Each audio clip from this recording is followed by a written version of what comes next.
Welcome to the Paywall Podcast, where we discuss paywalls and paywall strategies for news and magazine publishers.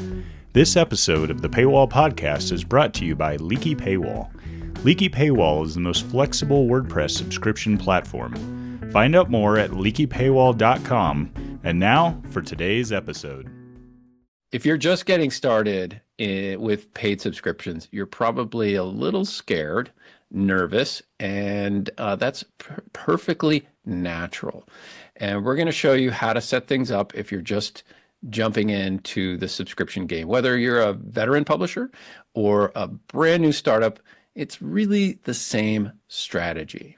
Now, before I jump in and look at this, I want to give you something. I want to get you excited because the potential that you have as a publisher with paid subscriptions is pretty amazing. And what I'm going to do is, if you're watching this, I'll show you this spreadsheet here. But I'm going to show you what population of your, what percentage of your population of readers, and this spreadsheet is more local news focused, should you expect to convert to paid subscribers. This is a really interesting piece of data. And this was pulled from Statista.com. This data is, it's over a year old, but kind of doesn't matter. What it's looking at is about 11 local news publishers, big ones, LA Times, smaller ones, Arkansas Democrat. There's a, let's see, Newsday, which is a Long Island regional newspaper. And what this data gives you, and what I extrapolated, is what's the metro population, how many subscribers do these publishers have on the print and the digital side, and then we come up with some totals. So what I did is I looked at all the subscribers that they have. I compared it to their trading area. This is what I did. I looked at basically kind of the metro trading area of the population and came to a percentage in terms of how many print and digital subscribers they have and what that totals to. And if you add up the totals and you do the average, what we're finding is that the newspapers here, combined print and digital, have, and most subscriptions here are digital, although print has a good chunk.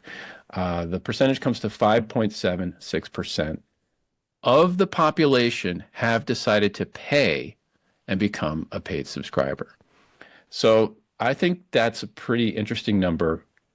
It's a little low. Like in our experience, I think maybe you would agree, Tyler, that number can be improved upon. For sure, especially for the hyper local.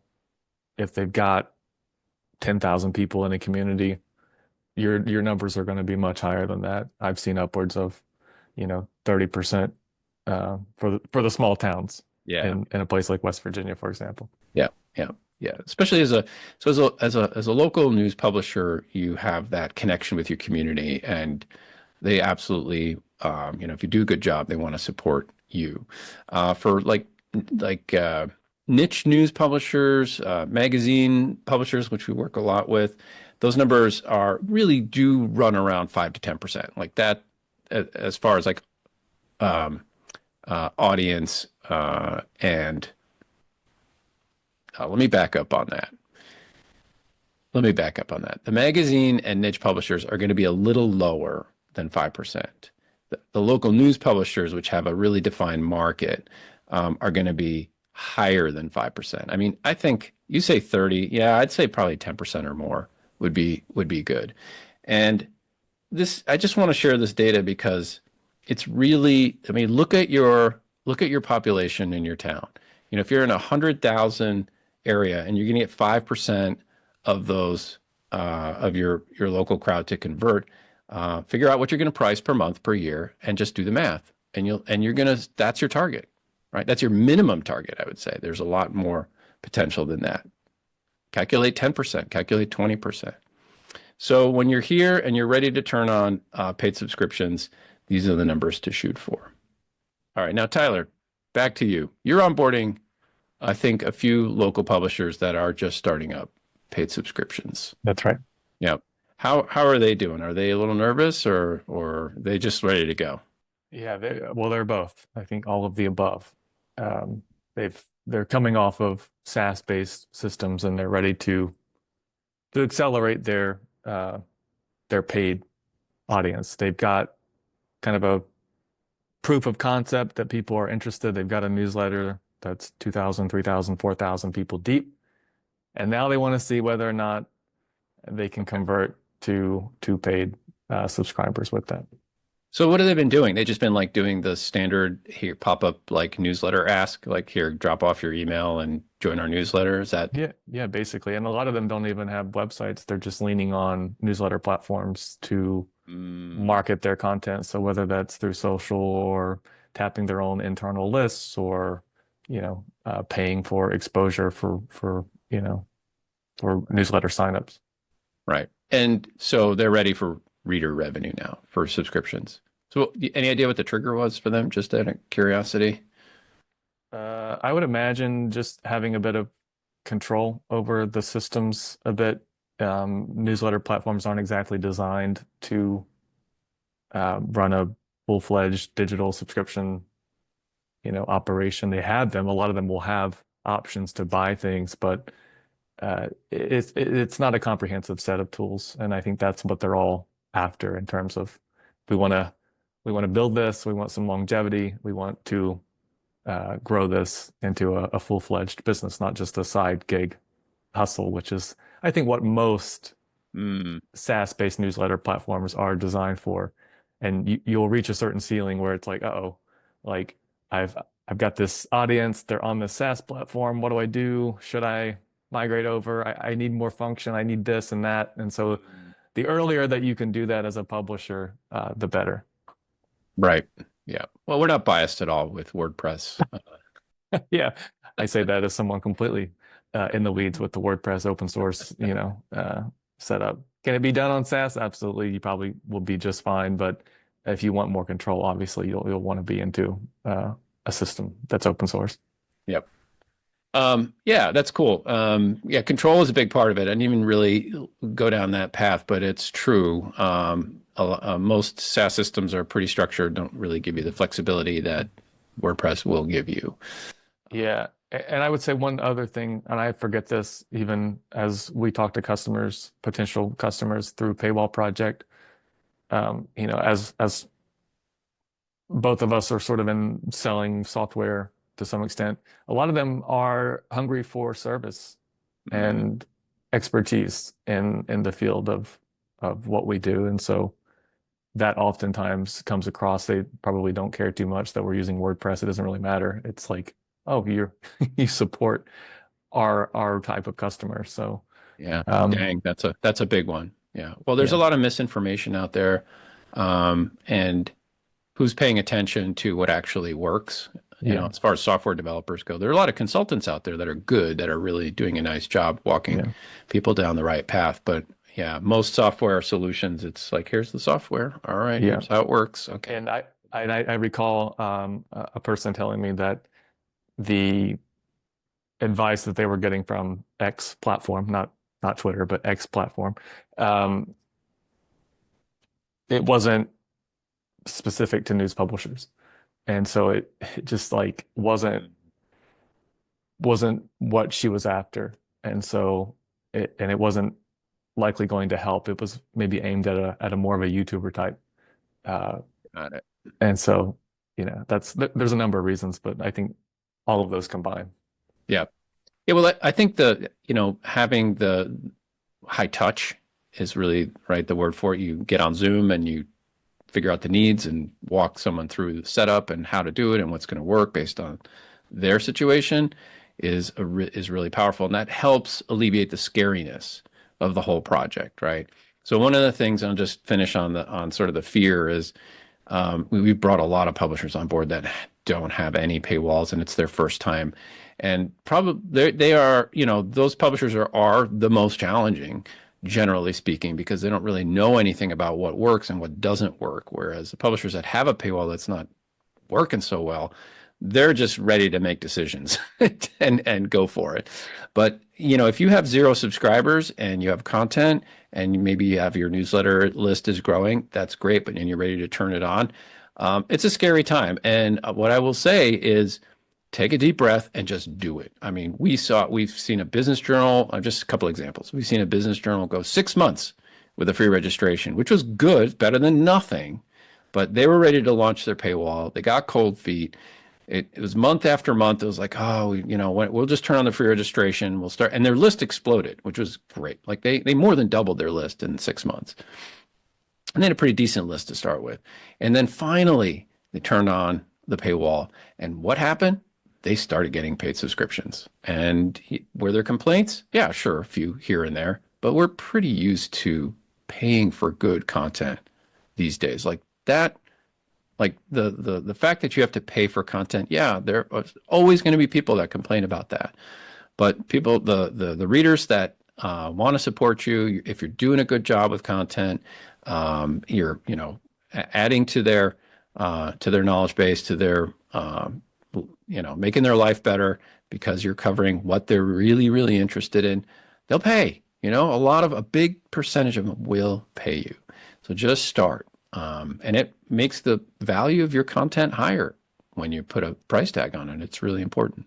Okay, enough about scariness. So now let's talk about what actually works. Like, how should you set up your paywall in order to start bringing on board your first subscriber, your 50th subscriber, your 100th subscriber? Tyler, you wanna tackle that one? There's a little softball layup. If anyone listens to the podcast, we talk about one thing on every single podcast, and that is the free registration. So if you don't have that set up, you should set that up. And the way that you should set that up is giving away at least one free article. No questions asked, no sign up, no nothing. Just let folks read at least one article. This opens the door for social. People can share it without being gated. They can, the content can be scraped by Google and other search platforms. And then after that free view, they're hit with a free registration prompt to sign up in order to see the second article. And during that sign up process, they're creating an account and then also being passed over to the newsletter.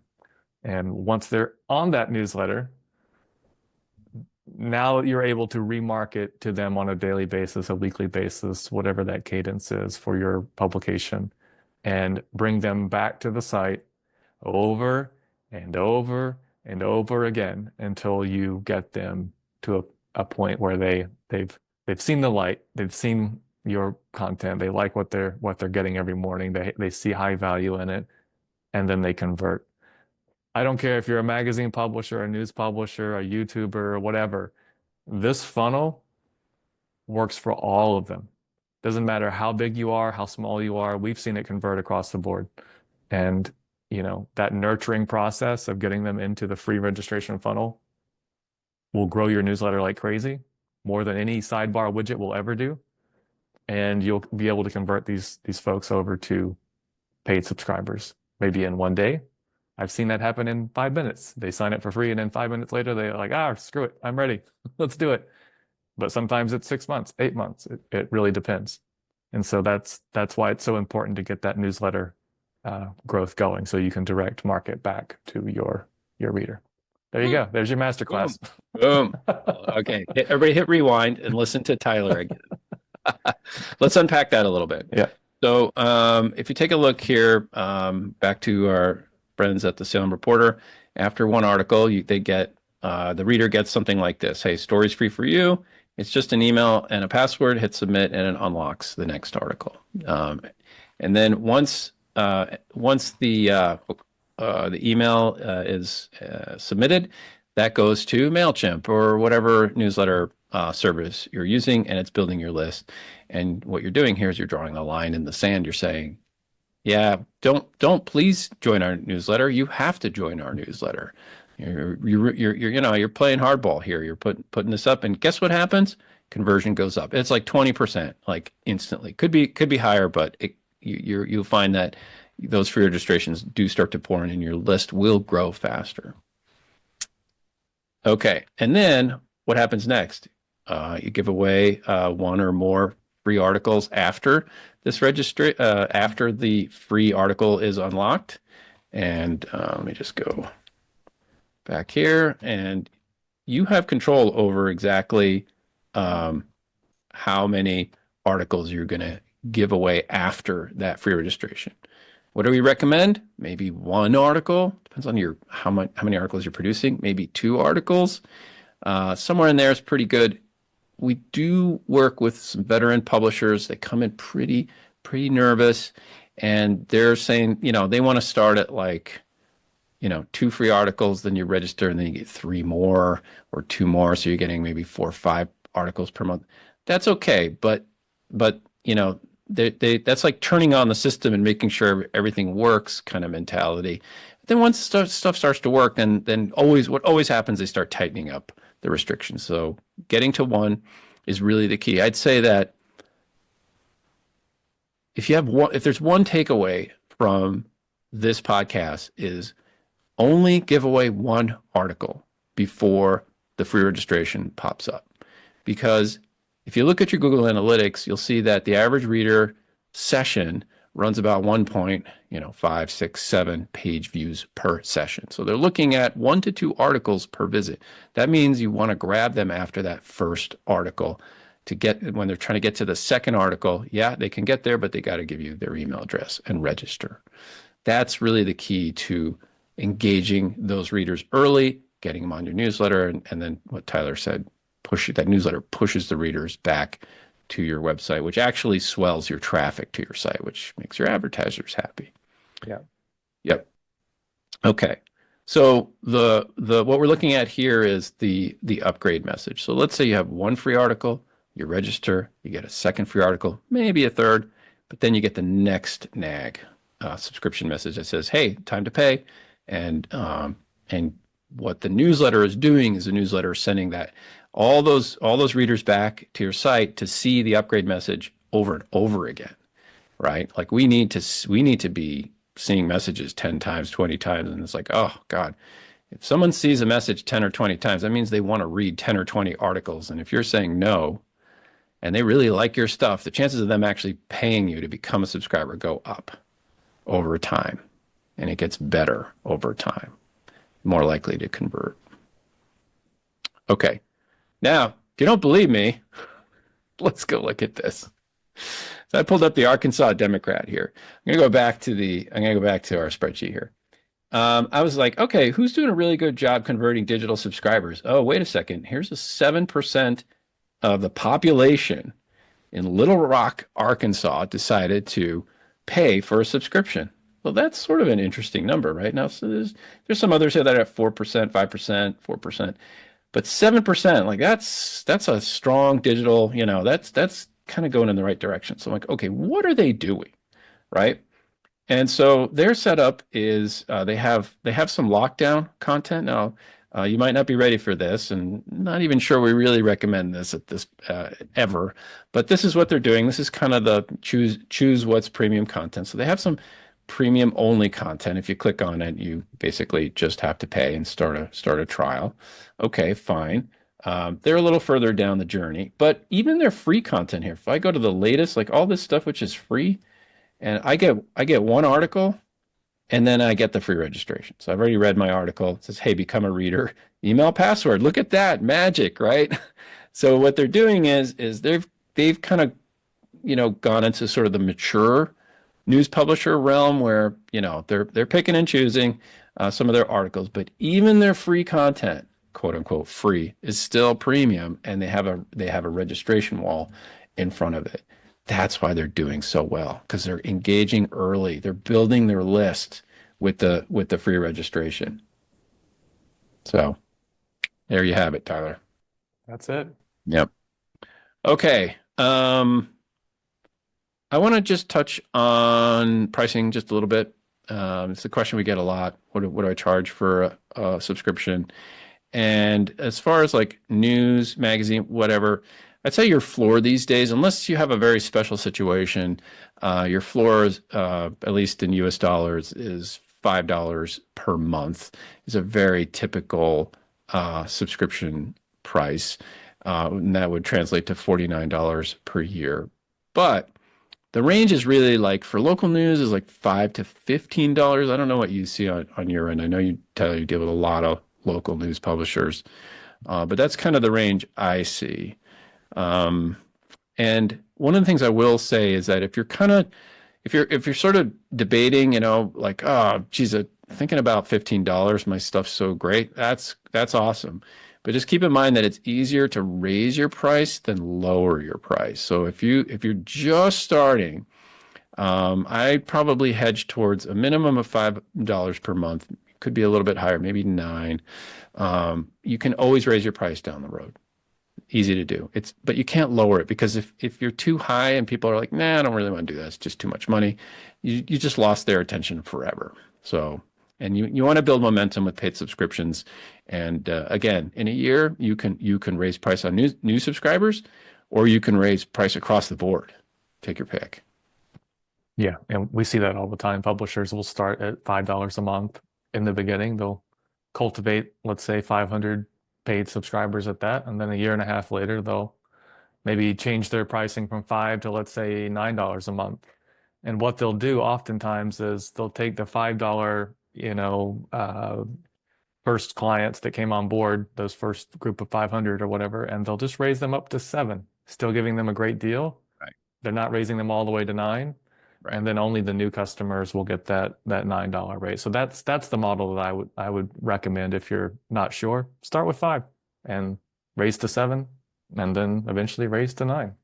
That is brilliant. I love that. Yeah. So you raise your price for new subscribers, but then your existing subscribers, they get a small price increase. Yeah. They're still getting this, Yeah. It still feels like this grandfathered in plan that's, we have to increase it a little bit, but don't worry, you're still getting a great deal compared to what our new onboards are getting. So yeah. The last thing I'll say is, how do you know when you've hit the right price? That's when people start complaining.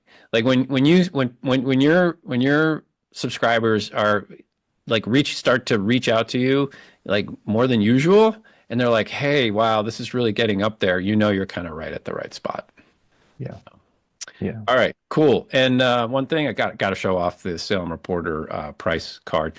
If you're listening to this, this is a brilliant tactic, and I'll just read it. So it's one card. It's one button on this card that says subscribe now. The title is First 3 Months for the Price of One. Act now for unlimited access to Salem Reporter journalism for just $10 a day. Get 24/7 access to our website. Great.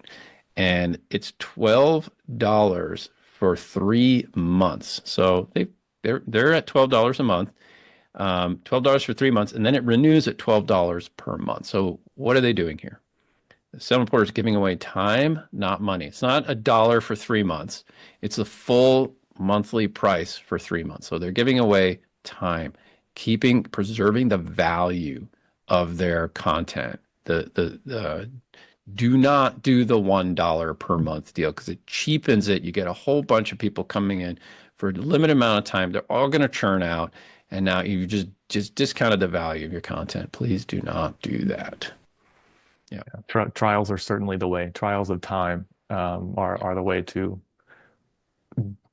give some sort of promotion, which publishers like to do. And so if you feel the need, this is the way to do it. $12 for 3 months of time access, and then renews at $12 per month.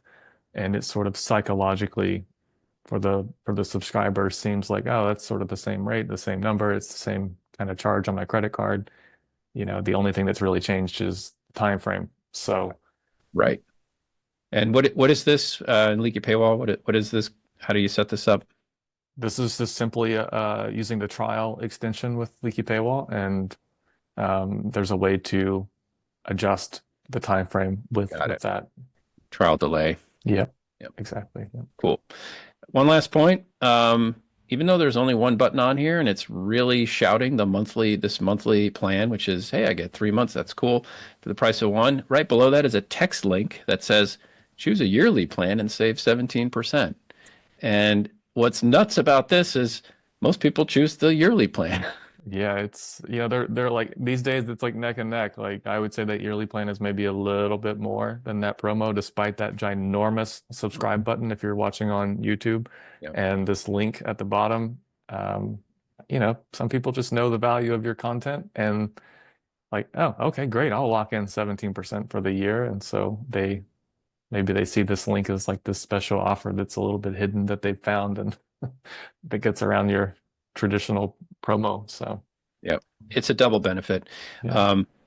If you read it first 3 months for the price of one, hey, that sounds great. And then you get down here and you see the 17% savings. You're like, oh, that sounds even better. So you've gotten like a double dopamine hit in this card, right?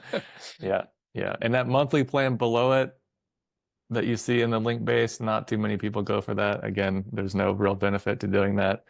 And then at the bottom, occasionally people will sign up for a gift subscription, but that usually comes after they've already signed up and they become a paid member or a paid subscriber and they get a taste of your content. You see quite a few people will do that during the holidays. They'll sign up and your most loyal paid subscribers will come back and give their family members gift subscriptions later on. There's an underrated tip right there. Yeah, go after your paid subscribers during the holidays for gift subscriptions. Yeah. Make sure you're segmenting your list once they do come off of that free plan, free registration, and they hop over to paid. Make sure you're keeping that up to date so you can target your paid readers with additional upsells like that. Yes, that's a good point. Yep. So what we've learned is on subscription cards, people read every word on your card. So scrutinize it. Thanks, Tyler. That's it. Thank you. That's the pod. Catch you next time. See ya. Thanks for listening to the Paywall Podcast. If you'd like to get in touch to discuss subscription strategy, go to leakypaywall.com. See you next time.